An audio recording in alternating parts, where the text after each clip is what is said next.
বিড়ালের মতো 500 বছর বেঁচে থাকার কোনো লাভ নাই, সিংহের মতো 1 ঘন্টা বাঁচতে চাই।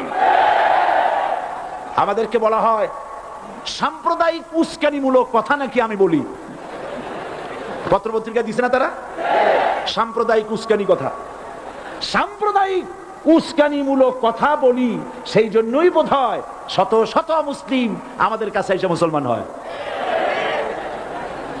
মানুষে আর বোকা বানানো যাবে না, যাবে কি? আর বোকা বানানো যাবে? তারপর বলছে কি, এরপরে বলছে আমাকে বলছে রাজাকার। শুনে রাখো চট্টগ্রামের লক্ষ লক্ষ জনতা, পার্লামেন্টে যখন আমাকে এই কথা বলা হয়েছিল, আমার পার্লামেন্টের কলিগ জাফরুল্লাহ চৌধুরী সাহেব বসে আছেন এখানে, হ্যাঁ জাফরুল ইসলাম চৌধুরী বসে আছেন পাশে, প্রধানমন্ত্রী সুদ্ধা, অন্তত 3 শতাধিক পার্লামেন্টের সম্মানিত সদস্যরা সেদিন বসা। 1997 সনের বাজেট বক্তৃতা যখন আমি করতেছিলাম, ডক্টর কুদরতে খোদা, নাম রাখছে কুদরতে খোদা, আসলে গজবে খোদা।